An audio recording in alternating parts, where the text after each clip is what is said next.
Lisa Morgan sat at her desk in the deep space station that moved around Neptune like a moon around a planet and watched the green lights flash on her computer screen while drinking cold coffee from a metal cup that had her name written on it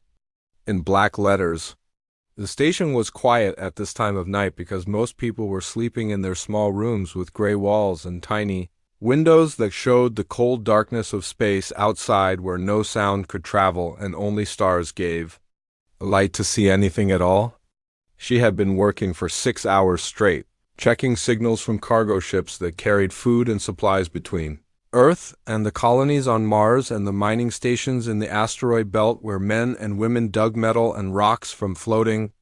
mountains of stone that had been there since the solar system was young. The computer made a loud, beeping sound that hurt her ears, and red warning lights started flashing all over the control room like angry eyes in the dark. Lisa dropped her coffee cup and it hit the metal floor with a crash that echoed through the empty halls, while brown liquid spread across the clean white tiles that reflected the emergency lights. She had never seen so many alarms go off at the same time during her 3 years working on the station, and her hands shook as she touched the buttons to find out what was wrong. The main screen showed a signal coming from far beyond the edge of the solar system, where no human ships were supposed to be traveling because the distance was too great and the journey would take many years even with the fastest engines that Earth could build.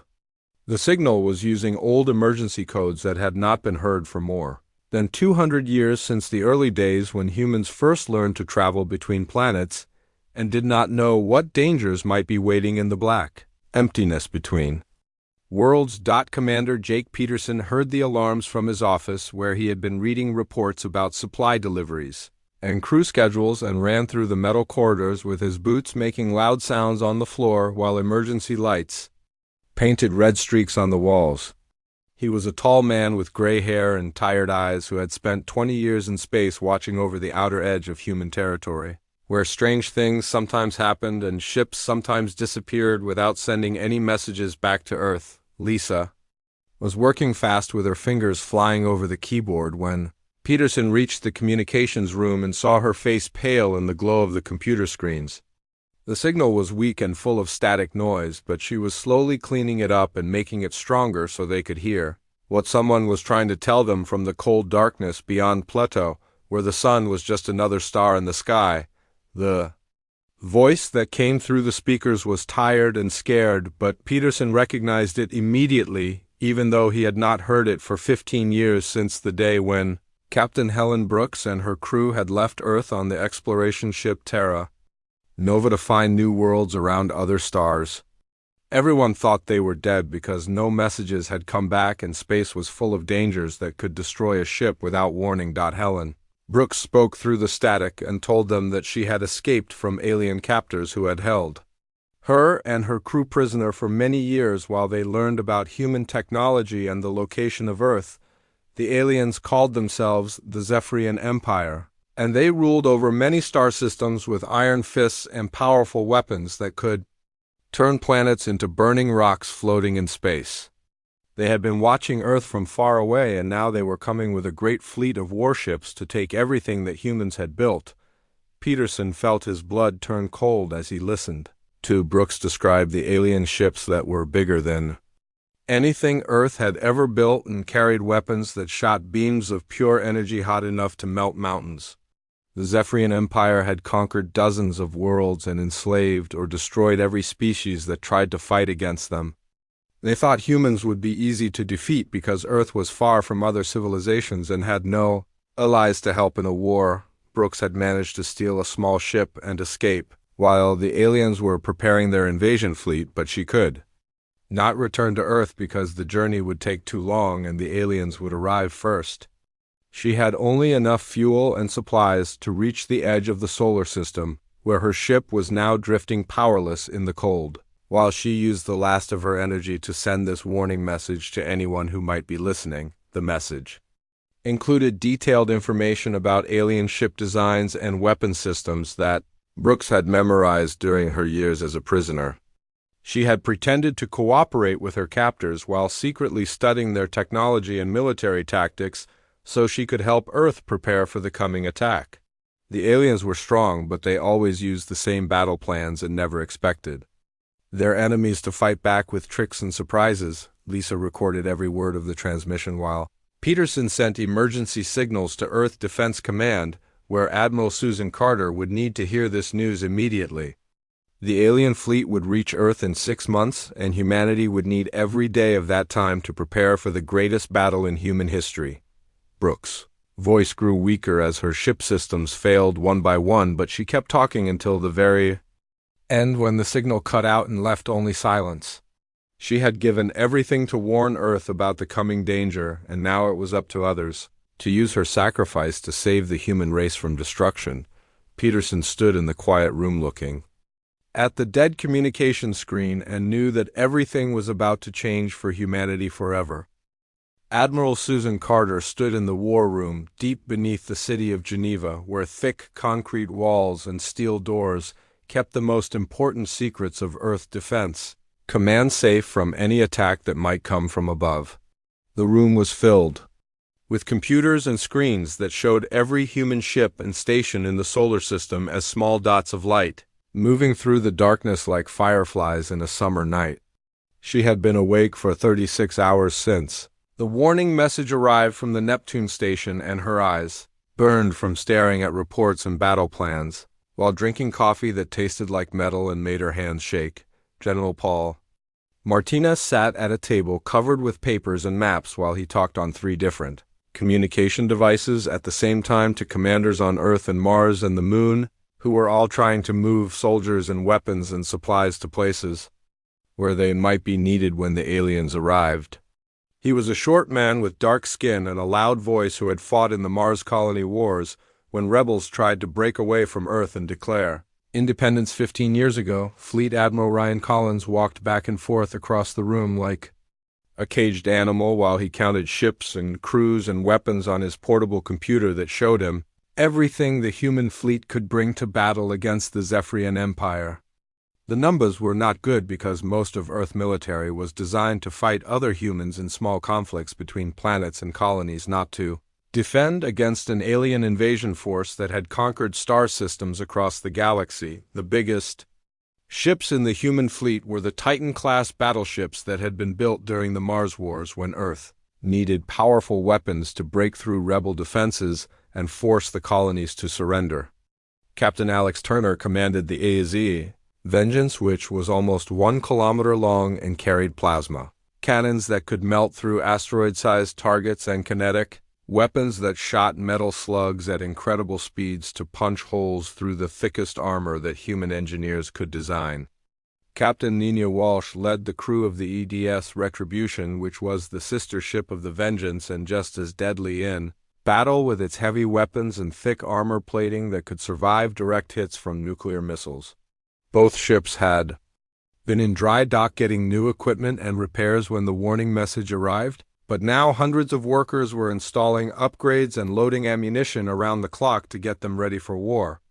Commander Steve Jackson oversaw the stealth-class destroyers that were smaller and faster than the battleships, but could become almost invisible to enemy sensors using special technology that bent light and radio waves around their hulls like water flowing around a stone in a stream.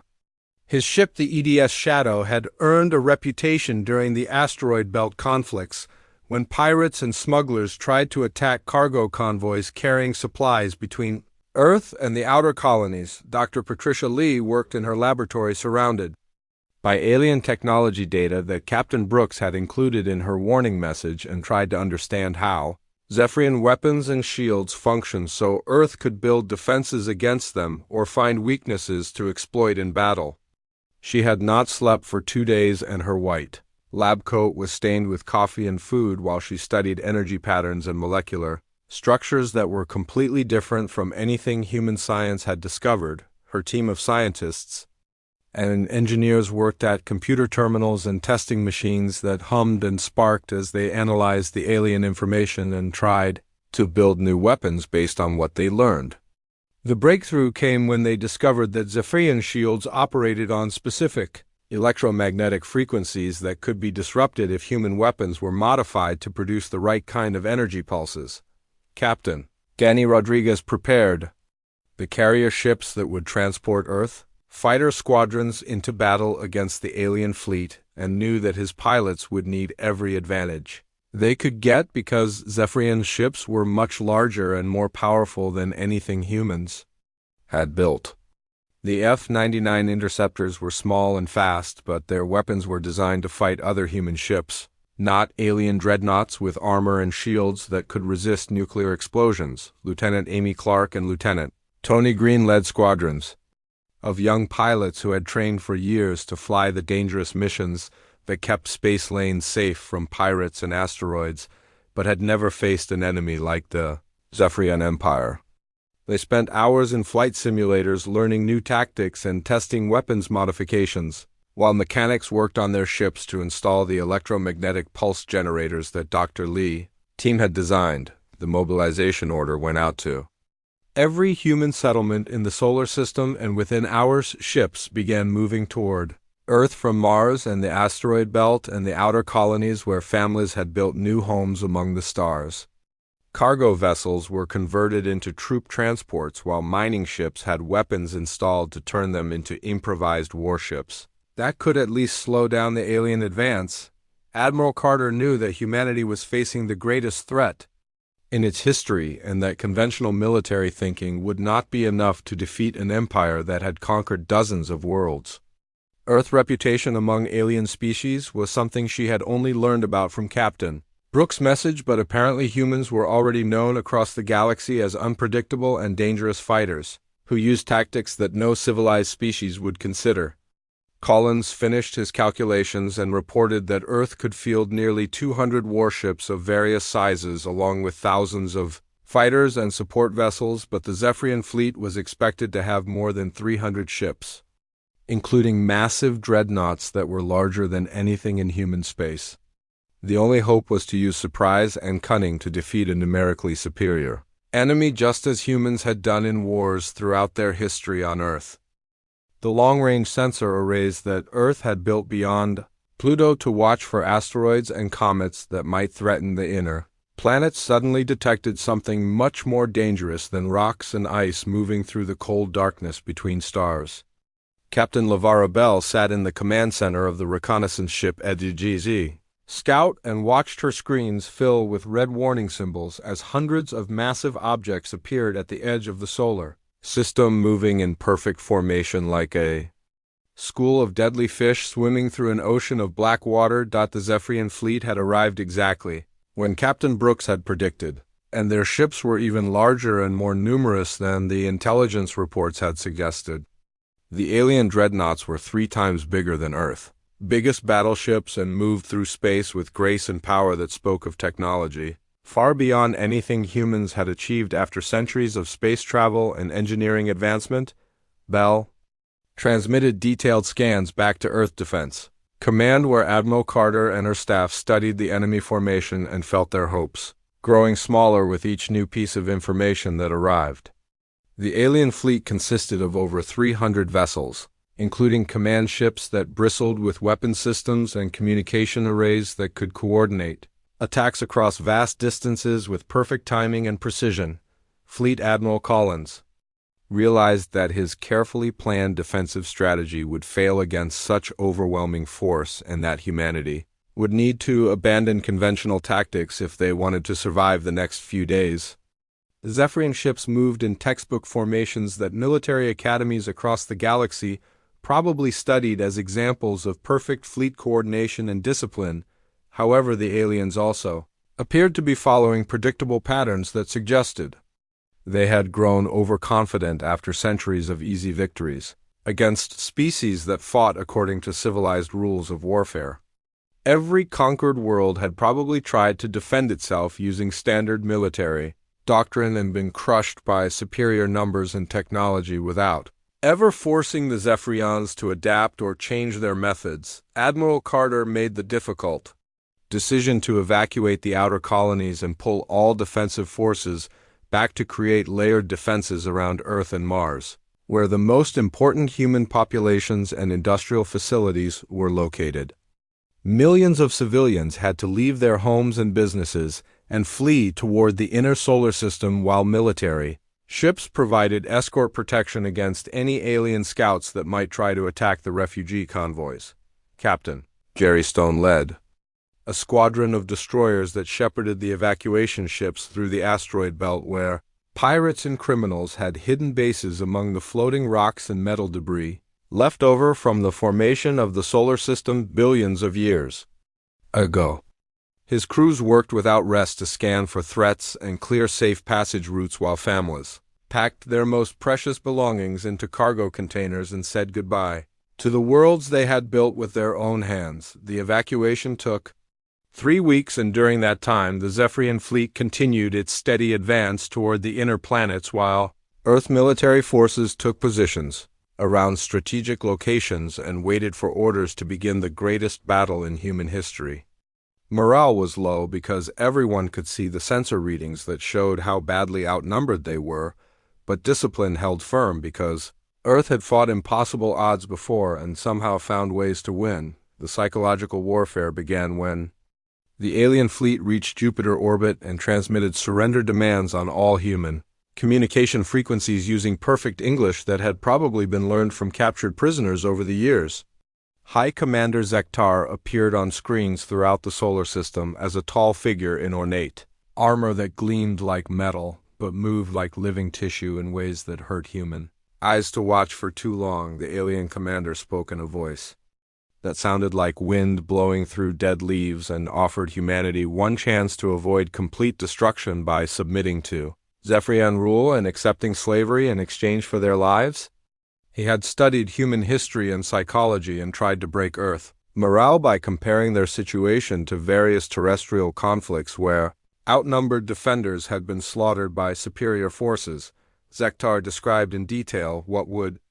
happen to human cities and colonies if they chose to resist and promised that women and children would be treated with mercy if military forces laid down their arms immediately. He spoke of other species that had made the wise choice to surrender and now lived as productive members of the Zephyrian Empire. Under benevolent alien guidance and protection, the broadcast had exactly the opposite effect that Zektar intended. Because humans throughout the solar system responded with fury rather than fear when they heard threats against their families and homes. Captain Nancy Price addressed her crew aboard the AA's Fury and spoke words that echoed through every ship and station in the human fleet when she declared that Earth had not survived ice ages and world wars and the colonization of hostile worlds, just to surrender to alien invaders who thought they could frighten humans into submission. Recruitment centers on Earth and Mars were overwhelmed with volunteers who wanted to join the fight even though they had no military training and would probably die in their first battle against experienced alien warriors. Factory workers stayed at their jobs for days without sleep to build ammunition and spare parts, while children collected metal scraps that could be recycled into weapons and armor plating. The alien fleet continued its approach, and human sensors detected energy signatures that indicated weapon systems far more advanced than anything Earth had ever seen deployed in warfare. Zephyrian ships could apparently fire beams of concentrated plasma that traveled at nearly the speed of light and carried enough energy to vaporize mountains or melt through the thickest armor that human technology could produce. Admiral Carter studied the intelligence data and realized that conventional ship-to-ship combat would result in the complete destruction of the human fleet within hours of the first engagement. Earth's only chance was to use the reputation for unpredictable and aggressive tactics that had apparently made humans legendary among alien species even before Earth knew that other civilizations existed in the galaxy. The waiting was almost over, and soon the solar system would become a battlefield where the future of humanity would be decided by courage and cunning against overwhelming odds that would have made any sensible species surrender without firing a shot. Admiral Carter gave the order to begin Operation Shattered Sky as the Zephyrian fleet crossed the orbit of Mars and continued its steady advance toward Earth with weapons powered up and shields at maximum strength, like a pack of wolves closing in on cornered prey that had nowhere left to run. The operation name had been chosen because Earth intended to break the perfect alien formation and scatter their ships across the solar system where human forces could engage smaller groups with better chances of success. Captain Turner stood on the bridge of the EDS Vengeance and watched his tactical display show the positions of 12 other Titan-class battleships that would form the spearhead of humanity. First attack against an enemy that had conquered star systems and enslaved entire species across the galaxy. His crew had trained for years to operate the massive plasma cannons and kinetic weapons, but they had never faced opponents with technology and experience far beyond anything human military forces had encountered in their short history of interplanetary warfare. The human fleet moved out from behind the asteroid belt where they had been hiding among the floating rocks and metal debris that provided cover from alien sensors and began their attack run at maximum speed with engines burning bright blue flames that could be seen across millions of kilometers of empty space. The Zephyrian advance guard detected the approaching ships and began to turn their formation to meet the threat, but they were not prepared for the aggressive tactics that Earth had chosen. Turner opened fire with every weapon his ship carried. When the range dropped to maximum effective distance and the plasma cannons sent streams of superheated matter racing through space at velocities that made the beams look like spears of white fire thrown by angry gods, the other battleships joined the barrage, and suddenly the darkness between the fleets was filled with deadly energy that could melt asteroids and vaporize any ship unlucky enough to be caught in its path. The Zephyrian ships had expected humanity to adopt defensive positions around Earth and Mars and wait for the invasion force to approach on their own terms, but instead they found themselves under immediate attack from enemies who showed no fear of superior numbers or advanced technology. Several alien vessels took direct hits before their shields could be raised to full power, and explosions bloomed like deadly flowers in the cold vacuum, where no sound could travel, while the battleships engaged the main alien fleet. Commander Jackson led his squadron of stealth destroyers in surgical strikes against Zephyrian command vessels that coordinated the enemy formation and maintained communication links between different parts of their massive armada. The EDS Shadow and her sister ships appeared from empty space like ghosts, materializing from another dimension, and fired their kinetic weapons at point-blank range before vanishing back into invisibility. The alien commanders had never faced enemies who could attack from multiple directions simultaneously, while remaining hidden from sensors that could detect ships across entire star systems. Zephyrian technology was superior to human engineering, but their tactics were based on overwhelming firepower and numerical superiority, rather than deception and surprise, which were specialties that Earth military forces had perfected during centuries of fighting wars where the strongest side did not always win. Captain Rodriguez launched his fighter squadrons into the chaos as explosions and energy beams filled the space around Mars' orbit with deadly light and radiation that would have killed any unprotected human in seconds. Lieutenant Clark led Alpha Squadron in a high-speed attack run against the Zephyrian dreadnought that was 3 times larger than the biggest human ship but had been isolated from its escort vessels by the confusion of battle. The F-99 interceptors were tiny compared to the alien warship, but they carried the electromagnetic pulse generators that Dr. Lee team had designed to exploit weaknesses in Zephyrian shield technology discovered from Captain Brooks' intelligence data. Clark coordinated her attack with precision timing that allowed all 12 fighters to fire their modified weapons at exactly the same moment and create a resonance effect that overloaded the enemy shield generators. The massive alien vessel suddenly found itself defenseless as its protective energy barrier collapsed like a soap bubble touched by a sharp knife, and Captain Walsh aboard the EDS Retribution seized the opportunity to fire her main guns at the exposed hull. The plasma cannons punched through armor plating that had withstood attacks from dozens of conquered worlds and reached vital systems deep inside the ship, where reactors and computers controlled everything from life support to weapon targeting. The Zephyrian dreadnought died in the explosion that lit up the sky like a small sun being born and dying in the same instant, while debris from its destruction spread outward in all directions and struck other alien ships that were too close to the blast zone. The destruction of such a powerful vessel sent shock waves through the enemy formation as commanders realized that human weapons could penetrate their defenses and kill their ships despite technological advantages that should have made them invincible. The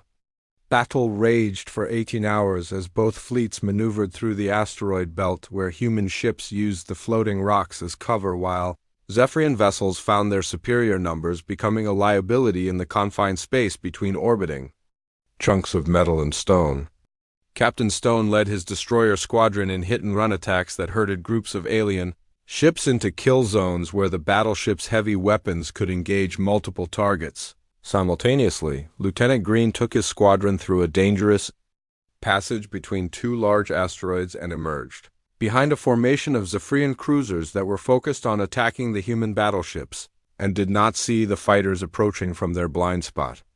His electromagnetic pulse weapons disrupted their shield matrices long enough for kinetic projectiles to penetrate their hulls and cause internal explosions that left the enemy ships drifting powerless in space. High Commander Zektar watched from his flagship as the perfect formation of his invasion fleet began to break apart under attacks that came from unexpected directions and used weapons that exploited weaknesses his scientists had never identified in their shield technology. The humans were fighting with tactics that violated every principle of civilized warfare and showed no respect for the superior technology and experience that had made the Zephyrian Empire master of dozens of star systems. The alien commander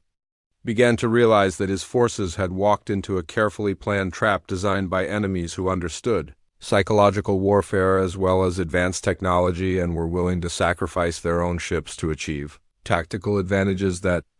conventional military thinking would never consider worthwhile or practical in real combat situations. The second day of battle began with Zephyrian forces scattered across millions of kilometers of space,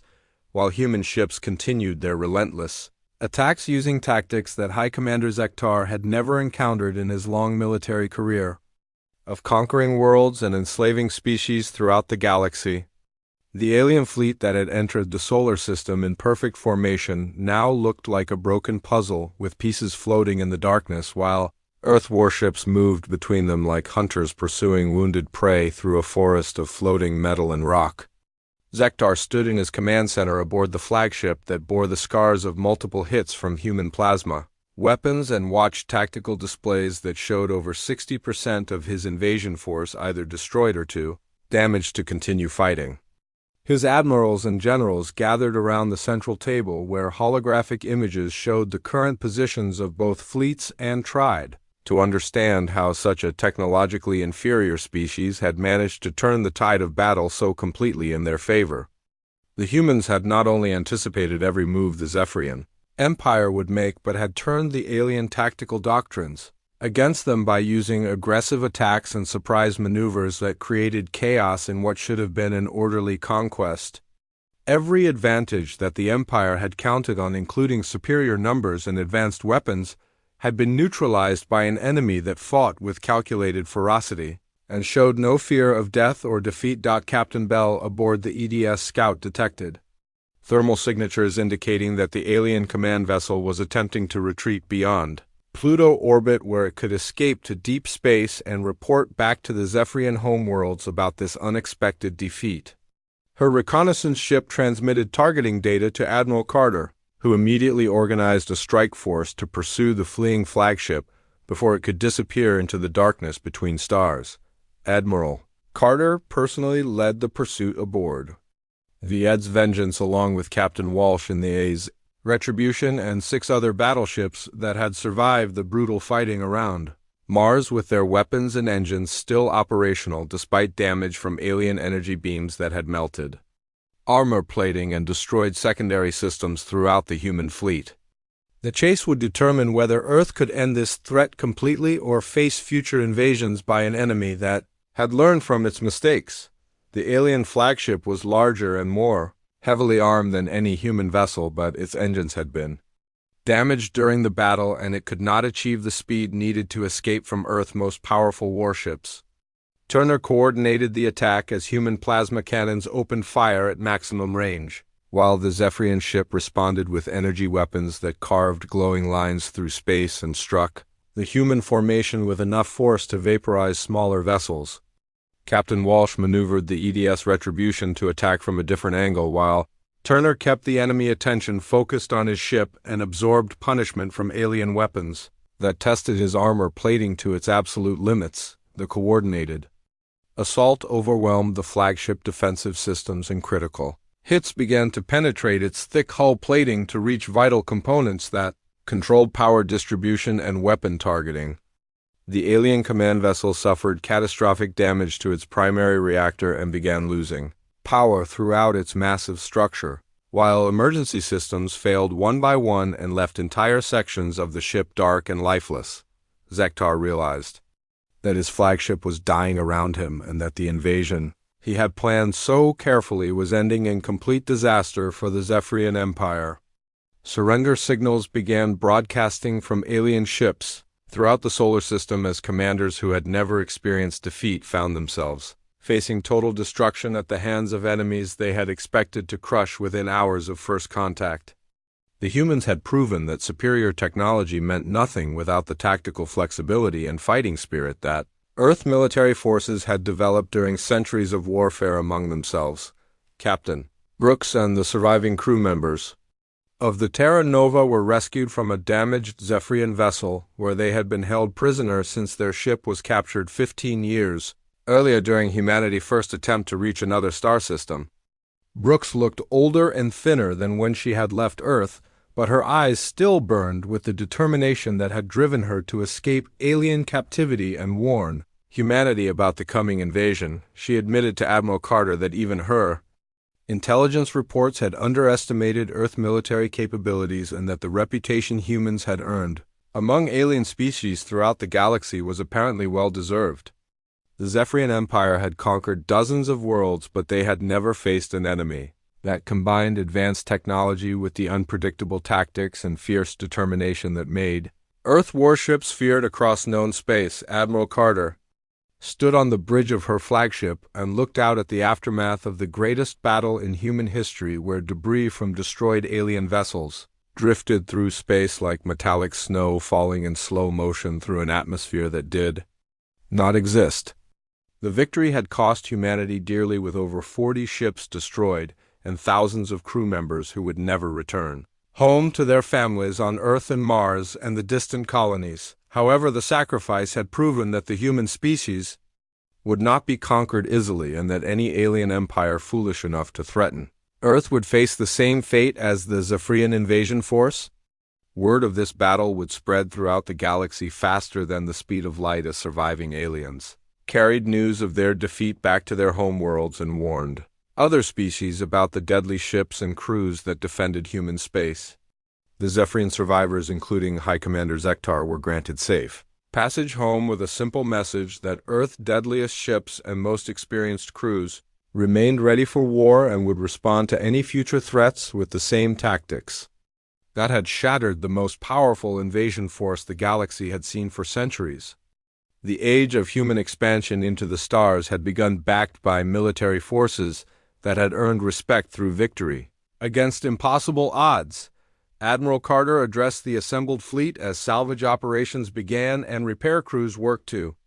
restore damaged ships to fighting condition, while medical teams cared for wounded personnel who had fought with courage that would be remembered for generations. Earth had proven its place among the civilized species of the galaxy not through diplomacy or trade, but through the ancient language of warfare that every intelligent race understood regardless of their technology or philosophy.